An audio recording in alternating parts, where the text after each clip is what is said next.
This is an X-ray of the knee.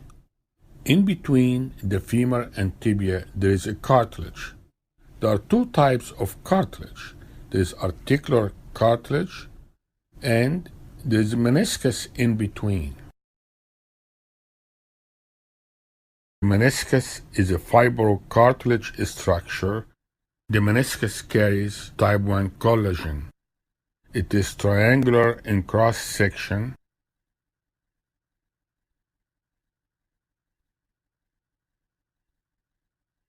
There are two menisci.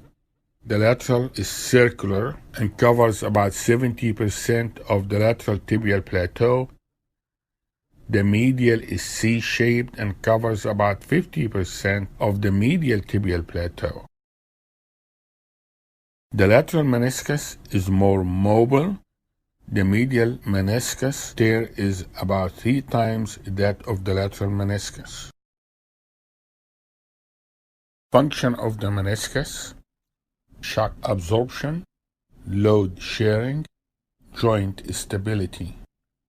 Causes of meniscal tear: twisting or jumping or change in direction, especially in sports or skiing. The tear may be degenerative, as in older populations. The tear also may occur in association with arthritis. Symptoms: pain at the medial or lateral side of the knee.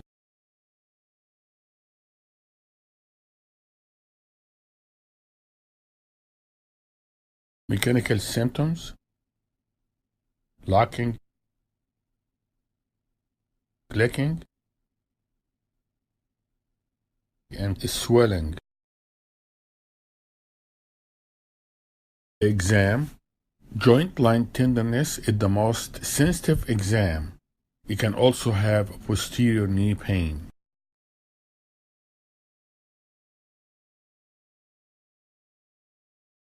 Also look for effusion. It may be difficult to find it, and it may take several hours after the injury. However, in ACL tear, the hemorrhage is more and it develops rapidly.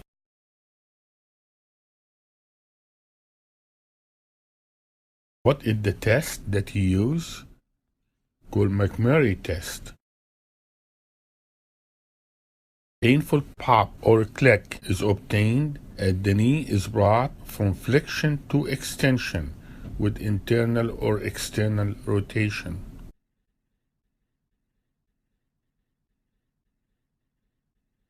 Flex the knee and place the hand on the medial side of the knee.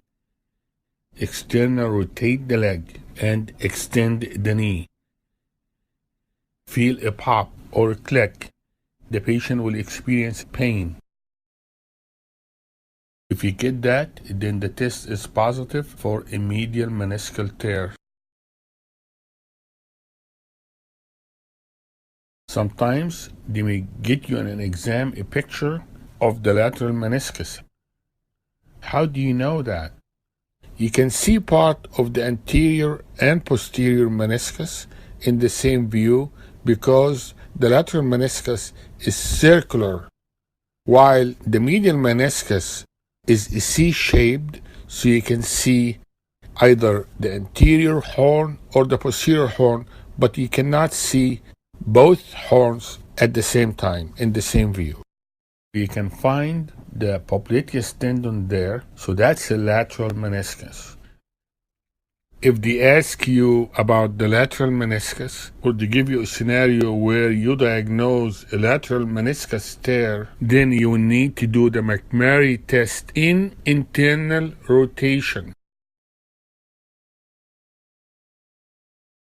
Sometimes the knee is locked, lack of full extension, because you have a bucket handle tear. Differential diagnosis.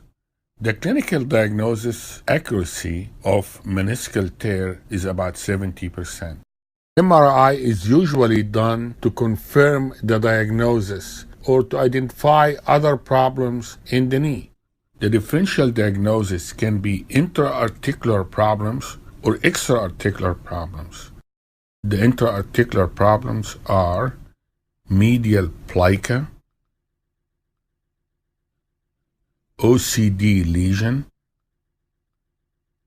patellofemoral pain, loose body. The extra-articular problems can be collateral ligament injury, especially the medial collateral ligament, pes and serine bursitis, lumbar disc herniation, stress fracture, iliotibial band syndrome, or skiffy in children that will give you knee pain.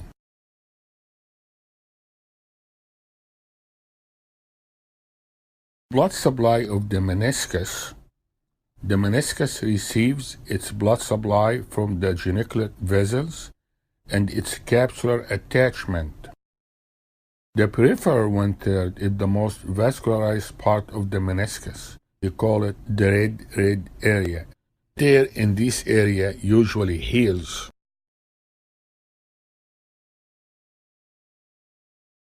Where is the tear? If the tear is in the outer third, which is in the red zone, it is vascularized and it heals. If the tear is in the middle third, that will be the red-white zone, it may or may not heal, probably won't heal. If the tear is in the inner third, which is the white zone, that white zone is avascular and the tear will not heal. So tears in the peripheral, 25%, which is the red zone, heal by fibrocartilage scar. And peripheral tears less than 4 mm have a great healing ability. The smaller the rim width, the better the healing ability. Treatment of meniscal tear. You can start with non-operative treatment, especially for small non-displaced tears and for degenerative tears. Send the patient to physiotherapy, give them non-steroidal, and with persistence of symptoms, you can give them cortisone injection. When the conservative treatment fails, then you will do surgery.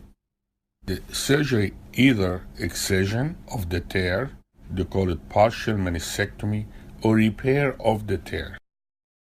You will do excision if the tear is complex, degenerative, or if you have a radial tear. That means you cannot repair that tear. Usually the surgeon will do minimal removal because the arthritis risk is proportionate to the amount of the meniscus removed. The second method of treatment surgically is meniscus repair. Usually you do that for the peripheral tear because it's vascular and it will heal. And it is better to have the combination of acute repair of the meniscus. At the same time, you do the ACL reconstruction. This subject is controversial. How about meniscal transplant? It will be done in a young patient that had a total meniscectomy, especially the lateral meniscus. And usually you don't do it in arthritis, rheumatoid, in grade 4 chondromalacia, or if you have instability such as the ACL, or if the patient have an axial malalignment, like varus, for example. And it takes about a year for the graft to heal. Re-tear of the transplanted meniscus is also common. Another important point is, if you do total meniscectomy, that will probably lead to arthritis in the future. Special situations for the meniscus.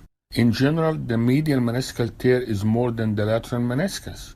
In older patients, the posterior horn of the medial meniscus is usually more affected. In ACL, if the ACL tear is acute, you will have more incidence of lateral meniscal tears. If the ACL is chronic, you will have more medial meniscal tears. In tibial eminence fractures in children, the medial meniscus can be trapped in this injury. Tibial plateau fractures, if the injury is medial, then it can affect the medial meniscus. If the injury is lateral, it can affect the lateral meniscus. If you have depression or displacement separation more than 5 millimeter, you can have meniscal injury. Discoid meniscus. The meniscus is usually larger than normal, and it occurs mostly in the lateral meniscus, and the treatment usually socialization plus or minus repair of the meniscus if symptomatic. Thank you for listening. I hope you enjoyed that video. This video is for educational purposes only. Please consult your doctor before you make any decision about your medical care.